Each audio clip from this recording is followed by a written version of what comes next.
নমস্কাৰ আপুনি চাই আছে লাইভ আৱাৰ মই জয়ন্ত মাধৱ গোস্বামী যোৰহাটৰ সুপাৰী কিলাৰ কাণ্ডই লৈছে আন এক মোৰ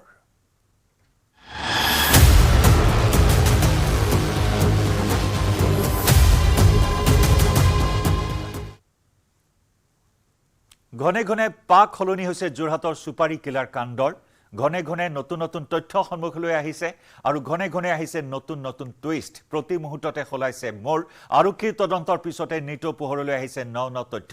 আৰক্ষীয়ে গ্ৰেপ্তাৰ কৰা অভিযুক্ত পত্নীক ক্লিন চিট প্ৰদান কৰিলে ভুক্তভোগী প্ৰসেনজিৎ বৰুৱাই অৱশ্যে প্ৰসেনজিৎ বৰুৱাক হত্যা কৰিবলৈ পত্নীয়ে সুপাৰী দিয়া বুলি আৰক্ষীৰ আগত স্বীকাৰোক্তি দিছিল অভিযুক্ত মোহন নায়কে ইপিনে বৰুৱা দম্পতিৰ বিৰুদ্ধে ব্লেকমেইলিংৰ অভিযোগ উত্থাপন কৰিছে ধৃত কনিষ্ঠ অভিযন্তা প্ৰসেনজিৎ বৰুৱাই প্ৰথম অৱস্থাত সুপাৰী কিলাৰৰ দ্বাৰা স্বামী হত্যাৰ চেষ্টা চলোৱাৰ ঘটনাত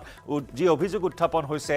আৰু সেই অভিযোগ এতিয়া ব্লেকমেইলিংৰ অভিযোগেৰে তুলপাৰ লগাইছে এই বিস্ফোৰক অভিযোগ উত্থাপন কৰিছে ঘটনাত জড়িতৰ অভিযোগত আৰক্ষীয়ে গ্ৰেপ্তাৰ কৰা নগৰ পৰিকল্পনা বিভাগৰ কনিষ্ঠ অভিযন্তা মুকুল চেতিয়াই সুপাৰী কিলাৰৰ আক্ৰমণৰ বলি হোৱা প্ৰসেনজিৎ বৰুৱাৰ পত্নীয়ে ব্লেকমেইলিং কৰাৰ অভিযোগ কনিষ্ঠ অভিযন্তা মুকুল চেতিয়াৰ লগতে নিজকে নিৰ্দোষী বুলি দাবী কৰি বৰুৱা দম্পতিয়ে ষড়যন্ত্ৰমূলকভাৱে ফচোৱাৰ দাবী ধৃত কনিষ্ঠ অভিযন্তাজনৰ বিৰুদ্ধে নগৰ পৰিকল্পনা বিভাগৰ কনিষ্ঠ অভিযন্তা মুকুল চেতিয়াই প্ৰসেনজিৎ বৰুৱাক উলিয়াই দিছিল গৃহ নিৰ্মাণৰ অনুমতি পত্ৰ সেই সময়ৰ পৰাই প্ৰসেনজিতৰ পৰিয়ালৰে সৈতে চিনাকি হৈছিল মুকুল চেতিয়াৰ কৰ্মসূত্ৰে গোৱাত থকা প্ৰসেনজিৎ বৰুৱাই ঘৰলৈ অহাৰ পিছতে বুধবাৰে নিশা যোৰহাটৰ হোলমৰাত সংঘটিত হৈছিল ভয়ংকৰ ঘটনাটো সুপাৰী কিলাৰ মোহন নায়কে বাইকত লিফ্ট বিচৰা চলেৰে কাঁচিৰে ডিঙি ৰেপি হত্যাৰ চেষ্টা চলাইছিল প্ৰসেনজিৎ বৰুৱাক ঘটনাৰ পিছতে ৰাইজে প্ৰসেনজিৎ বৰুৱাক ৰক্তাক্ত অৱস্থাত উদ্ধাৰ কৰি হাস্পতালত ভৰ্তি কৰাৰ লগতে কৰায়ত্ব কৰিছিল সুপাৰী কিলাৰ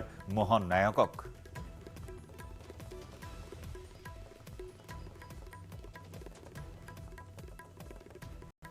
এই মানুহজন চিনি পাই নি আপুনি চিনি নাপাওঁ মই যিজন মানুহ মোৰ লগত উঠি আহিছে মই চিনি নাপাওঁ এতিয়া তেওঁ আমাৰ আগত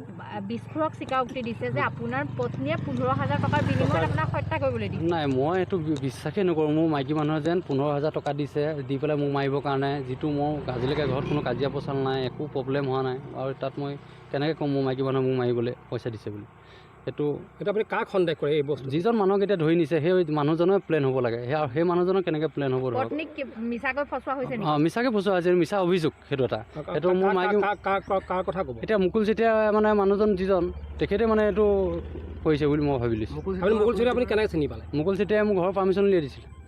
আপোনাৰ লগত ঠিকাৰ বৃত্তিৰ লগতে জড়িত হয় মানে মুকুল চেতিয়াৰ লগত সম্বন্ধটো আপোনাৰ কেনেকুৱা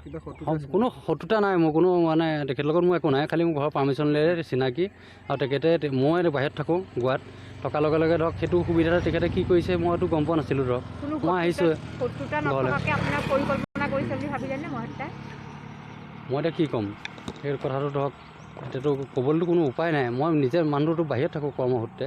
আৰু ধৰক তেখেতলোকে কি কৰিছে কি নাই কৰা ঘৰৰ পাৰ্মিশ্যন উলিয়াই মেলি কেনেকৈ চিনাকি হৈ কি কৰিছে তেখেতে মানে গম পাব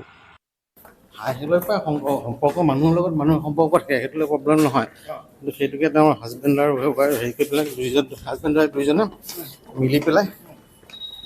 তেওঁলোকৰ দুইজনে মিলি পেলাই মোক সেইটোত কনস্পিৰেচি কৰি পেলাই আছে বুলি শুনিছোঁ কিন্তু মই দেখা নাই এই দুৰ্ঘটনাটোত মই জড়িত নহয় মোক ইয়াতে পঞ্চায়তত ফচোৱা হৈছে আৰু এই দুৰ্ঘটনাটোৰ লগত মই কোনো ফালৰ পৰাই ডাইৰেক্টলি মই একো নাজানো মই একো পোৱা নাই এতিয়ালৈকে গম মই একো সেইবিলাক একেই নাজানো কিন্তু মোক এই দুৰ্ঘটনাৰ লগত মই জড়িত নহয় কোন সঁচা কোন মিছা অভিযোগ প্ৰতি অভিযোগেৰে এক বিভ্ৰান্তিকৰ পৰিস্থিতিৰ সৃষ্টি হৈছে সুপাৰী কিলাৰ কাণ্ডক লৈ এটা পিছত আনটো অভিযোগ উত্থাপন হৈছে ব্লেকমেইলিংৰ অভিযোগ উত্থাপন হৈছে প্ৰথমে 15,000 টকাৰ বিনিময়ত সুপাৰী কিলাৰৰ হতুৱাই হত্যাৰ অপচেষ্টা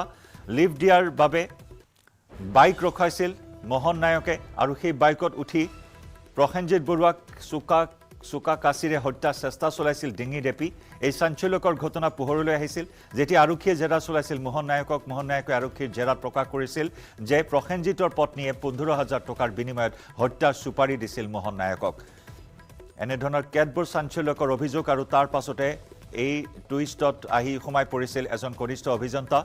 কনিষ্ঠ অভিযন্তাজনক গ্ৰেপ্তাৰ কৰা হয় কনিষ্ঠ অভিযন্তাজনে শেহতীয়াকৈ অভিযোগ উত্থাপন কৰিছে যে প্ৰসেনজিৎ বৰুৱা আৰু পত্নীয়ে ব্লেকমেইলিং কৰিছে আনহাতে প্ৰসেনজিৎ বৰুৱাই সম্পূৰ্ণৰূপে ক্লিন চিট প্ৰদান কৰিছে পত্নীক মুঠৰ ওপৰত এতিয়া সমগ্ৰ ঘটনা গভীৰ ৰহস্যৰ মাজত এটা চূড়ান্ত বিভ্ৰান্তিৰ সৃষ্টি হৈছে এই অভিযোগ প্ৰতি অভিযোগক কেন্দ্ৰ কৰি এতিয়া কোন সঁচা কোন মিছা সেয়া আৰক্ষীৰ সঠিক তদন্ততহে স্পষ্ট হ'ব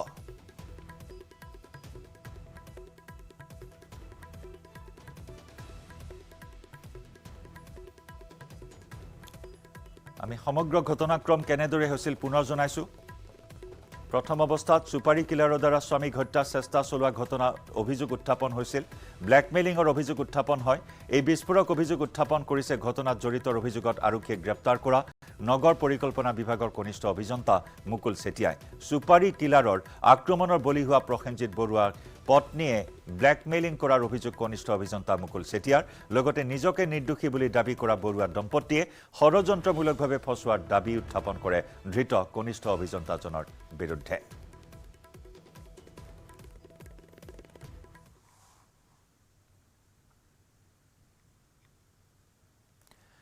শিৱসাগৰত অপহৰণকাৰী কবলৰ পৰা পলাই সাৰিল এটি অপহৃত কিশোৰ ধুলিয়াপাৰ মৌপিয়া গাঁৱৰ পৰা কৌশলেৰে কিশোৰটিক অপহৰণ কৰিছিল দুৰ্বৃত্তই 12 বছৰীয়া কিশোৰটিক বুধবাৰে অপহৰণ কৰাৰ পিছত বৃহস্পতিবাৰে কৌশলেৰে অপহৰণকাৰীৰ পৰা পলাই আহিছিল কিশোৰটিয়ে অপহৰণ কাণ্ডৰ অভিযুক্তক স্থানীয় একাংশৰ সহযোগত কৰায়ত্ব কৰা হয় অভিযুক্ত ৰিংকু আহমেদক উত্তম মধ্যম সোধাই স্থানীয় লোকে পিছত জয়সাগৰ আৰক্ষীক গতাই দিয়ে অপহৰণত অভিযুক্ত ৰিংকু আহমেদক পৰিয়ালে বুধবাৰে অপহৰণ সন্দৰ্ভত দাখিল কৰিছিল এজাহাৰ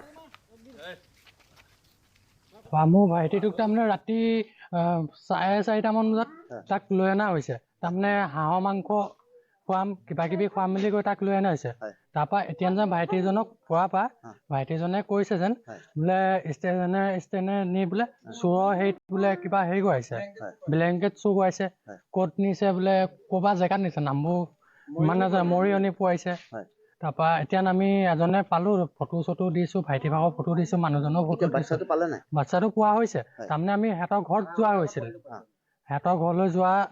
গৈছো তাৰপৰা আমি সেই ঘৰৰ পৰা উভতি আহোঁতে আমাৰ খোৱা এজনে দেখিলে টেম্পু চলোৱা ল'ৰাটো বোলে মেজিকখনৰ পৰা নামিছে কোন জেগাত আমাৰ ৰংগচালিত নামিছে তাৰপৰা তেতিয়া আমালৈ ফোন কৰিছে ডাইৰেক্ট আমি ল'ৰাটোক লৈ থানালৈ আহিছো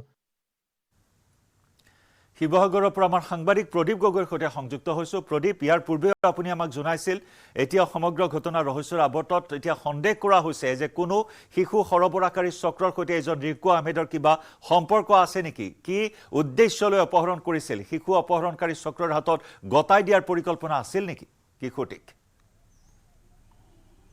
হয় জয়ন্ত এই সন্দৰ্ভত আৰক্ষীয়ে সোধা জেৰা অব্যাহত ৰাখিছে আৰু নিখাই স্বাস্থ্য পৰীক্ষা কৰা হৈছে যিহেতু কিছু লপাথপা দিলে একাংশ লোকে এই ৰিংকু আহমেদক আমি শেহতীয়াকৈ জানিব পৰা অনুসৰি ৰিংকু আহমেদে আগৰে পৰা চিনি পাইছিলে এই শিশুটিক আৰু শিশুটিৰ পৰিয়ালবৰ্গক আৰু ৰিংকু আহমেদে অতি কৌশলেৰে আচলতে ফুচুলাই সেই বুধবাৰৰ সন্ধিয়া লগাৰ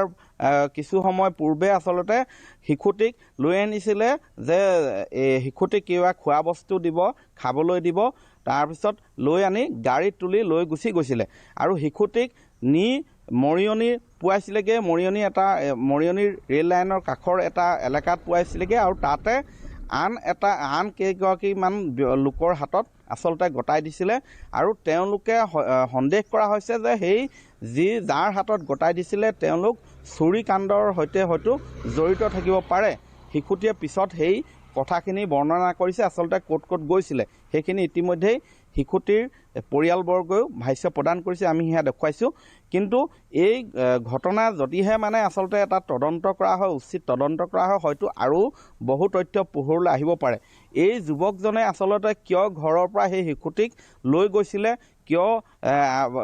নি পানী বেলেগৰ হাতত গতাই থৈ আহিছিলে সেই ঘটনাই আচলতে এটা উচিত তদন্ত বিচাৰিছে স্থানীয় ৰাইজে আৰু এই যিজন যুৱক ৰিংকু আহমেদক মই পুনৰ কৈছোঁ শেহতীয়াকৈ জানিব পৰা অনুসৰি ৰিংকু আহমেদে এই শিশুটিক আগৰে পৰা পৰিচয় আছিলে চিনি পাইছিলে বুলি আমি জানিব পাৰিছোঁ আৰু সেই সূত্ৰেই হয়তো তেওঁলোকৰ পদূলিৰ পৰা শিশুটিক কৌশলেৰে লৈ আহিছিলে আৰু শিশুটিয়েও এই যুৱকজনক পূৰ্বতে দেখিছে দেখাৰ কাৰণে আচলতে সেই যুৱকজনৰ সৈতে আচলতে কিবা বস্তু দিব বুলি খোৱা বস্তু দিব বুলি আচলতে লৈ আহিছিলে তেওঁ উঠি লগত আহিছিলে কিন্তু জানিব পৰা নাছিলে শিশুটিক পিছত বলপূৰ্বকভাৱে যে গাড়ীত তুলি বেলেগ ঠাইলৈ লৈ যাব কিন্তু যেতিয়াই পৰিয়ালৰ লোকে এজাহাৰ নিশাই শিশুটি যিহেতু ঘৰত দেখা নাছিলে পিছত পৰৱৰ্তী পৰ্যায়ত নিশা হৈ গ'ল তাৰ পিছত আচলতে হোৱা দোৱা লাগে পৰিয়ালৰ বৰ্গৰ মাজত শিশুটি গ'ল ক'ত বিচাৰ খোচাৰ কৰে তাৰপিছত ওলাই যে শিশুটিক এজন যুৱকে লৈ যোৱা প্ৰত্যক্ষ কৰিছিলে একাংশ স্থানীয় লোকে তাৰপিছতে নিশাই জয়সাগৰ আৰক্ষী চকীত এজাহাৰ দাখিল কৰিছিলে শিশুটিৰ পিতৃ মাতৃয়ে শিশুটিক নিশাই বুধবাৰৰ নিশা এজাহাৰ দাখিল কৰিছিলে আৰু দাখিল কৰাৰ পিছত আচলতে তদন্ত অব্যাহত ৰখাৰ সময়তে শিশুটিৰ আচলতে ফটো আৰু সেই যিজন যুৱকে লৈ গৈছিলে কৌশলেৰে সেই যুৱকজনৰ ফটো ছ'চিয়েল মিডিয়াত দিছিলে তাৰ পিছত কিন্তু শিশুটি পলাই আহিবলৈ সক্ষম হৈছিলে শিশুটিৰ যিহেতু ক্লাছ 6ত পঢ়ি আছে এখন শিৱসাগৰলৈ বুলি লিখা এখন গাড়ীত উঠি দিছিলে উঠি দিয়াৰ পিছতে অপহৰণকাৰী অভিযুক্ত ৰিংকু আহমেদক অধিক জেৰা চলালে আৰু বহু তথ্য হয়তো পোহৰলৈ আহিব ধন্যবাদ প্ৰদীপ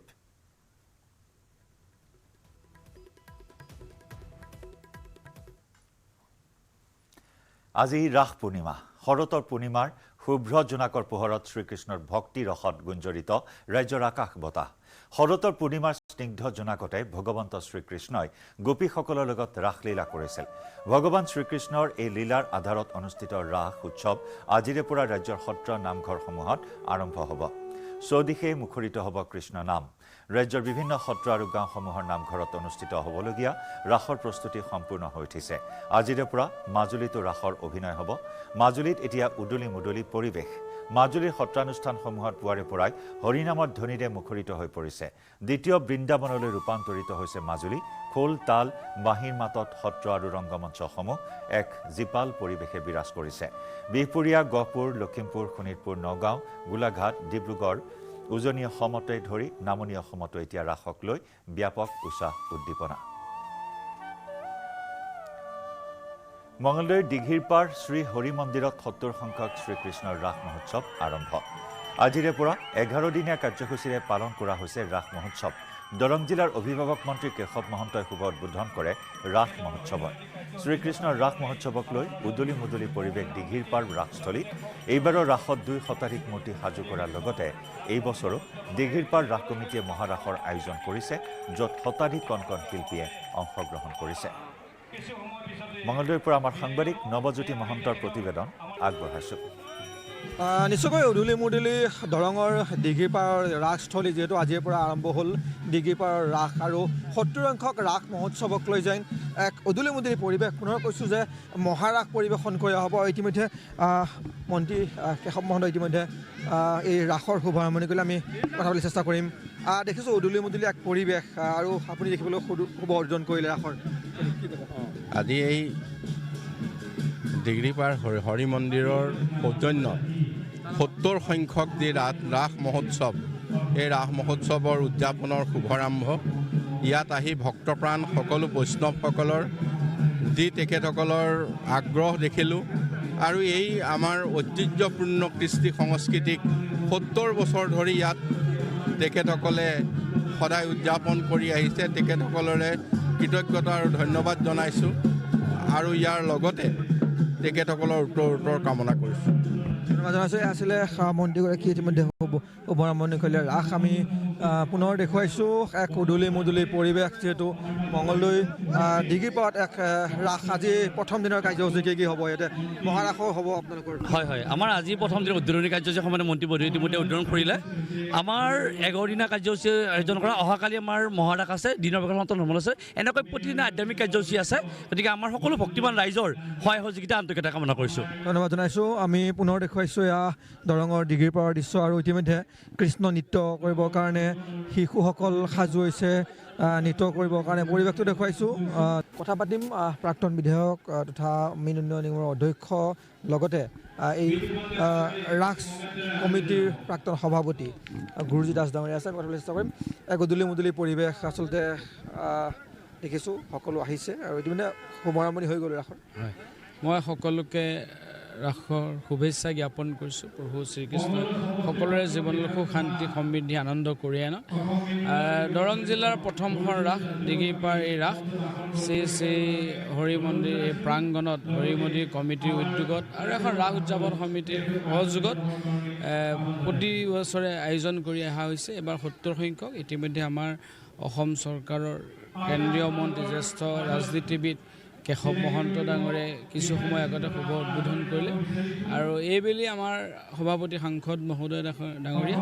তেখেতৰ নেতৃত্বতে এতিয়া ইতিমধ্যে এই ৰাসখনে এটা নতুনত্ব এবাৰ লাভ কৰিবলৈ সক্ষম হৈছে আৰু লাহে লাহে এই ৰাসখন বৰ সুন্দৰ হৈছে আৰু এই যে আধ্যাত্মিকতাৰ এক পৰিৱেশ সমগ্ৰ এই দিগিৰপাৰ প্ৰায় 12খন গাঁৱত বিৰাজমান হৈছে। কাৰণ প্ৰায় নাৰায়ণপুৰৰ পৰা ইয়াতে বায়ন আহি বৰবায়ন আহি ইয়াতে যি নৃত্য বা গোটেই যি মানুহৰ ৰাস ইয়াতে আয়োজন কৰা হয়, গোপীসকল আছে, ৰাধা হৈছে বা কৃষ্ণ, ইয়াতে প্ৰায় 300 গোপীয়ে নৃত্য পৰিৱেশন কৰিব। আজি প্ৰায় 3 বছৰ হ'ল একেৰাহে এই ইয়াৰে গ্ৰাম্য অঞ্চল এই গাঁৱৰ 12খন গাঁৱৰ জীয়ৰীয়ে ইয়াত গোপী নৃত্য পৰিৱেশন কৰে আৰু দেখিছোঁ তেখেতসকলৰ মাজত এক আধ্যাত্মিকতাৰ হৃদয়ংগম হৈছে, আধ্যাত্মিকতাৰ আত্মাত তেখেতসকলে চাপ কৰিছে আৰু এটা বস্তু দেখিছোঁ যে তেখেতসকলে যি ধাৰ্মিক ধৰ্মপৰায়ণলৈ গতি কৰিবলৈ এটা পদক্ষেপ এই গ্ৰহণ কৰিছে আমাৰ হৰি মন্দিৰ সমিতিৰ উদ্যোগত। এইটো বৰ এটা ভাল পদক্ষেপ। যিমানেই মই দেখিছোঁ যি 2 বছৰ ধৰি এই ধৰণৰ মানুহৰ ৰাস আয়োজন কৰা হৈ আছে, কিন্তু লাহে লাহে আমাৰ এই অঞ্চলৰ যি উঠি অহা জীয়ৰীসকলৰ ইয়াৰ প্ৰতি এটা ইচ্ছা প্ৰকাশটো বাঢ়িছে বা ইয়াত নৃত্য পৰিৱেশন কৰিবৰ কাৰণে এটা মনোগ্ৰাহী হৈছে, মন মেলিছে আৰু তাৰ পৰা এটা আধ্যাত্মিকতা যে মনৰ গৰাকী হৈছে তাৰ পৰা অনুভৱ কৰিব পাৰি। অনুভৱ কৰিব পাৰি। কৈছোঁ যে দিগিৰপাৰ ৰাস 70 সংখ্যক এবাৰ ৰাস আৰু 70 সংখ্যক ৰাসত ইতিমধ্যে শুভাৰম্ভণি কৰা হ'ল। ক'ব লাগিব যে উদুলি মুদুলি পৰিৱেশ দেখিবলৈ পোৱা গৈছে মঙলদৈ দিগিৰপাৰ ৰাসস্থলীত। গুৱাহাটী পৌৰ নিগমে নিশা অভিযান চলাই পদপথৰ বহু ব্যৱসায়ীৰ বহা উচ্ছেদ কৰে। নিশা দিছপুৰ আৰক্ষী থানাৰ সন্মুখৰ পদপথত GMCয়ে অভিযান চলায়। পদপথ বন্ধ কৰি বহা পাচলি ব্যৱসায়ীসকলক উচ্ছেদ কৰাৰ লগতে GMCয়ে পুনৰ নবহিবলৈ সকীয়নি দিয়ে। পদপথ বন্ধ কৰি ব্যৱসায় নকৰিবলৈ বহুবাৰ বাধা দিছিল গুৱাহাটী পৌৰ নিগমে, কিন্তু পাচলি ব্যৱসায়ীসকলে কোনো ধৰণৰ গুৰুত্ব নিদিয়াত দিছপুৰ থানাৰ সন্মুখৰ পদপথৰ পৰা ৰাজপথলৈ পাচলি দলিয়াই দিয়ে GMCয়ে।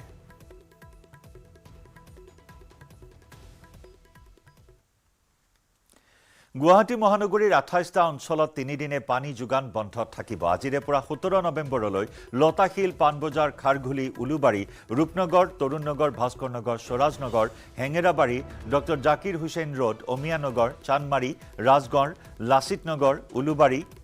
Rupnagar, Bora service, zoo road, Anil Nagar, Nabin নগৰ, শ্ৰীনগৰ, গীতানগৰত পানী যোগান বন্ধ থাকিব। একেদৰে MT ৰোড, অম্বিকাগিৰি নগৰ, সুন্দৰপুৰ, মানিক নগৰ, ডাউনটাউন, বৰমটৰীয়া, ৰামচাখিল আৰু শিলপুখুৰীতো পানী যোগান বন্ধ থাকিব। গুৱাহাটী জল বোৰ্ডে এই জাননী জাৰি কৰিছে। পানী যোগানৰ বাবে নতুন অঞ্চল সংযোজন কৰিবৰ বাবে 3 দিন পানী যোগান বন্ধ ৰখা হ'ব।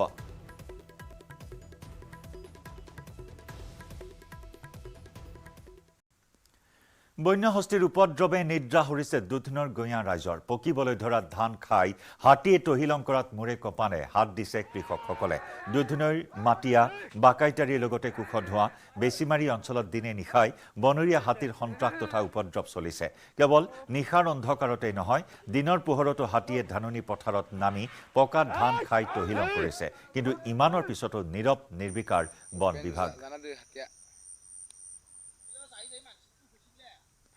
দুধনৈৰ পৰা আমাৰ সতীৰ্থ সাংবাদিক অৰূপ নাথৰ প্ৰতিবেদন আগবঢ়াইছো। বনৰীয়া হাতীৰ উপদ্ৰৱত ত্ৰাহি মধুৰণ সোঁৱৰিব লগা হৈছে দুধনৈৰ বৃহত্তৰ অঞ্চলৰ কৃষকসকলে। নিশা হ'লে বনাঞ্চলৰ পৰা জনাঞ্চলত প্ৰৱেশ কৰা বন্যহস্তীয়ে বিঘাই বিঘাই ধান খেতি খাই তহিলং কৰিছে, যাৰ ফলত মূৰে কপালে হাত দিব লগা হৈছে কৃষকসকল। মোৰ সহযোগে দৃশ্য দেখুৱাব য'ত মই এতিয়া উপস্থিত আছোঁ। এয়া হৈছে দুধনৈৰ নিকটৱৰ্তী বেছিমাৰী পথাৰ আৰু বেছিমাৰী পথাৰত প্ৰায় এটা সপ্তাহে নিতৌ সন্ধিয়া হোৱাৰ লগে লগে হাতীৰ জাকে বনাঞ্চল এৰি এই খেতিপথাৰত প্ৰৱেশ কৰে আৰু খেতিপথাৰত প্ৰৱেশ কৰি এফালৰ পৰা ইয়াৰে যি পকিবলৈ ধৰা ধানসমূহ খাই তহিলং কৰি গৈছে আৰু দৃশ্য দেখিলে আপোনালোকে অনুমান কৰিব পাৰিব আচলতে ইয়াৰ পৰা কৃষকে ধান এমুঠি চপাবৰ কাৰণে কিন্তু এগছাই ধানো কিন্তু ইয়াতে নাই গতিকে এই দৃশ্য আহি যেতিয়া পথাৰত দেখে কৃষকসকলে তেতিয়া চকুৰ পানী ওলাই তেখেতসকল কাৰণ বাৰিষা অতি কষ্টৰে কৰা খেতিডৰা এটা নিশাতে বন্যহস্তীয়ে খাই তহিলং কৰাত এতিয়া মূৰে কপালে হাত দিছে এই কৃষকসকলে কাৰণ এটা নিশাতে 30ৰ পৰা 40 বিঘাকৈ মাটি নষ্ট হৈছে বিনষ্ট হৈছে কিন্তু বন বিভাগৰ যি ধৰণে বন্যহস্তীৰ পৰা কৃষকৰ মাটিডৰা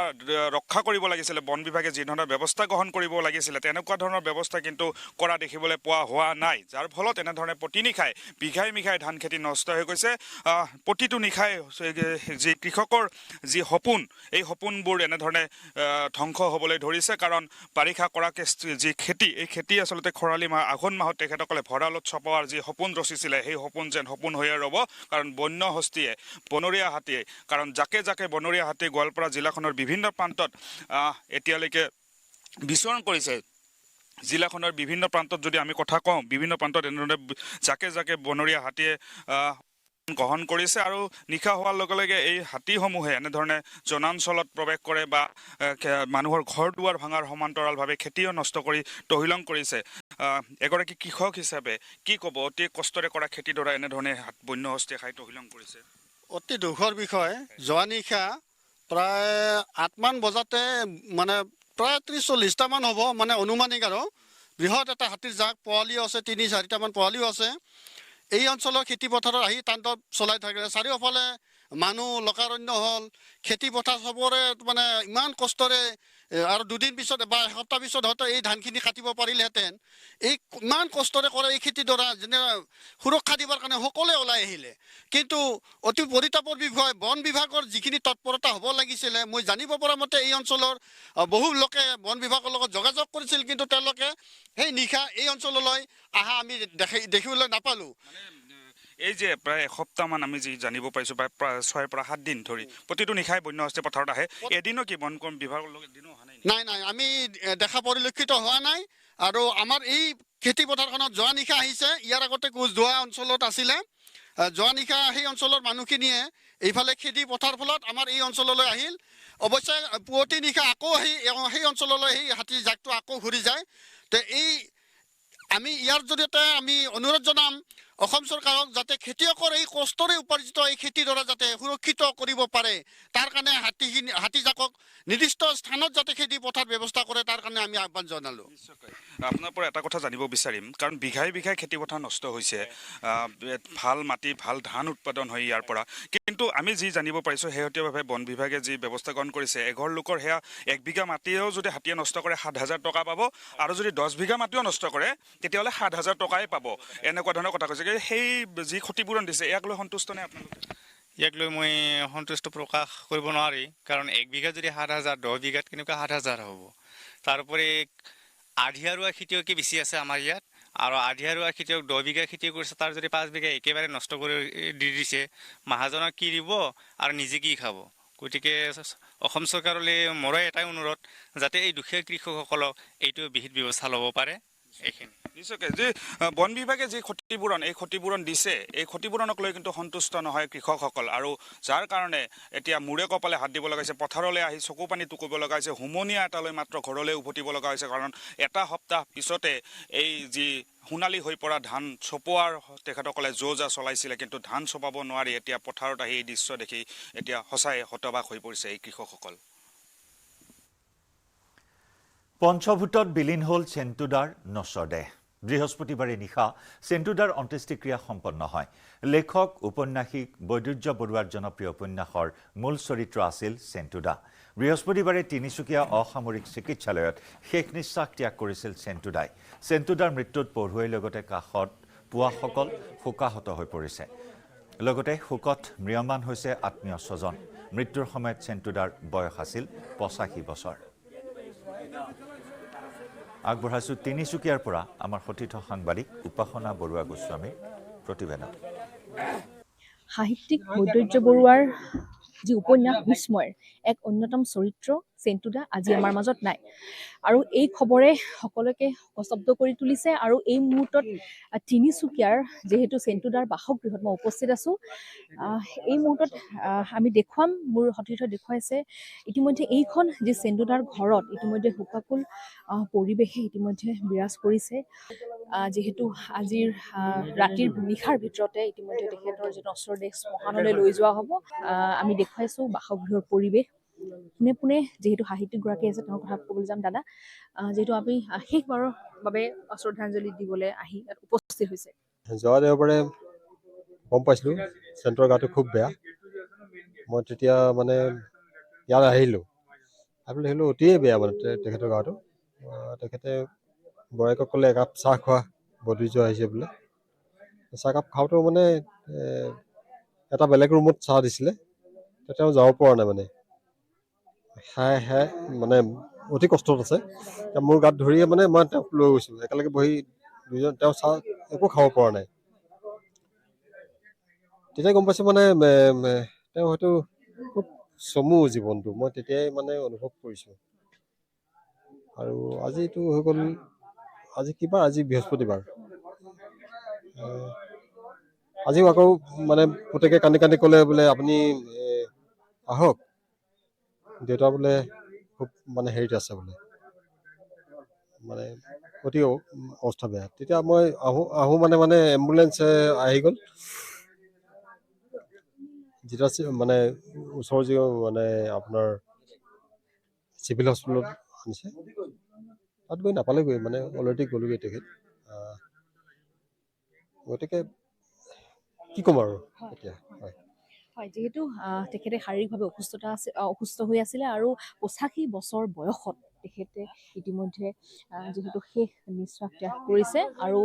আমি দেখুৱাইছোঁ যিটো ঘৰৰ শোকাকুল পৰিৱেশ মানে আপোনাৰ ওচৰলৈ আহিছোঁ সেই আড্ডাৰ কথা জানিব বিচাৰিম চমুকৈ সেইখিনি সময়ৰ কথা কেনেকুৱা লাগিছিলে সেই চৰিত্ৰটো চিন্তা সেই সময়ত বৰ সহানুভূতিশীল আমি ষ্টুডেণ্ট আছিলোঁ মই 79ত তিনিচুকীয়া কলেজত মই ফাৰ্ষ্ট ইয়েৰত TTC ফাৰ্ষ্ট ইয়েৰ বুলি কয় জইন কৰিছিলোঁ আমি চেণ্টুদাৰ ওচৰত চাহ খাবলৈ বা কিবা এটা খাবলৈ আহিবলৈ তাত আমাৰ ছিনিয়ৰবোৰ থাকেই নহয় তেওঁৰ পৰা আমি তেতিয়া চাহ খাব নোপোৱা অৱস্থা নাথাকে আমি নাযাওঁ কিন্তু দেখোঁ ছিনিয়ৰখিনি তাতেই থাকে আৰু তাৰপিছত তেওঁলোকে যোৱাৰ পিছতহে আমি ছিনিয়ৰখিনি যোৱাৰ পিছতে চাহ আমি খাওঁ তেওঁ যিখিনি আপ্যায়ন কৰে সেইখিনি আচলতে আমাৰ ঘৰত মা দেউতাকে যেনেকৈ আমাক আপ্যায়ন কৰে কিবা এটা খা ইমান টকা হ'ব বুলি যিমানো নকৰে তেনেকুৱা নহয় আমি যিখিনি পাৰোঁ সেইখিনি আমি দিয়া হয় গতিকে তেনেকুৱা নহয় মোৰ পৰৱৰ্তী পৰ্যায়তো মই আছাম মেডিকেল কলেজৰ জেনেৰেল ছেক্ৰেটেৰী আছিলোঁ 88-89ত দুটা টাৰ্ম চলাইছিলোঁ তেতিয়া আমি কলেজৰ পৰা আহিও কিন্তু সেইখন হোটেলতে আমি আড্ডা কৰিছোঁ সেই আড্ডাৰ সময়ত আমাৰ কিছুমান সহপাঠী আছিল যিখিনি সহপাঠী অসমৰ জাতীয় ৰক্ষাৰ কাৰণে আমি পৰিছিলোঁ তাৰ জাতীয় ৰক্ষা ভোগী থকাখিনি আমিও সমভাগী আছিলোঁ আমি তেওঁলোকৰ লগতো আছিলোঁ সেইসকলৰ লগতে আমি তিনিচুকীয়াত যিমানখিনি এটা এলেকাৰ সকলোখিনি তাতে আমাৰ আড্ডা পিটা হয় আৰু তাতে আমাৰ প্লেন কৰা হয় পৰৱৰ্তী কাৰ্যসূচী কি হ'ব আৰু সেইখিনিয়ে চিন্তুদাই সমূহখিনি তেওঁৰ দৃষ্টিত আছে যে মেমৰিত আছিল আৰু কোন কেনেকুৱা চৰিত্ৰৰ মানুহ আমি তেওঁ ভালকৈ আমি জানো কথা কৈছিল যে চেণ্টুদাই কিন্তু আপোনালোকৰ পৰা সেই আপোনালোকে যে তাত গৈ আড্ডা মাৰিছিলে বা যিকোনো বস্তু আপুনি যদি খাইছিলে কিন্তু পইচা বিচৰা নাছিল কিমান সত্য পইচাই বিচৰা নাছিলে আমি দিব খাওঁ বা দিব পাৰে থকা দিনাখনে দিওঁ নথকা দিনাখন নিদিওঁ পিছত আমি দি দিওঁ কিবা এটা কিন্তু কিমান টকা সেইটো হিচাপটো নলয় কিবা এটা দিওঁ খাইছিলোঁ যে চেণ্টুদা তাত আমি তেনেকৈ দি থৈ আহোঁ তেনেকুৱা ধৰণৰ আমি ধৰি লওক বাহিৰৰ পৰা আহি ইয়াত থাকোঁ মোৰ ঘৰ ইয়াতো নহয় কাকো পথাৰত কিন্তু আমি সেইখিনি যে খাওঁ সেইখিনি খোৱাৰ কাৰণে তেওঁ আমি বহুখিনি আমি হেৰি হওঁ আৰু গতিকে সেইখিনি স্মৃতি আজি মই তিনিচুকীয়া চিভিল হস্পিটেলত ছুপাৰিণ্টেণ্ডেণ্ট হৈ আছোঁহি আৰু মোৰ 60 বছৰ বয়স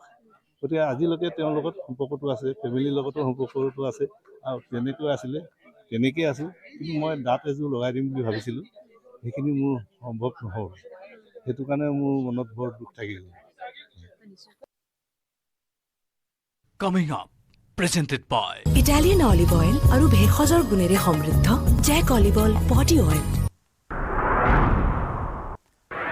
অসমৰ পৰ্যটন ক্ষেত্ৰত সংযোজন ঘটিব চি প্লেনৰ সবিশেষ আগবঢ়াম লাইভ আৱাৰৰ পৰৱৰ্তী খণ্ড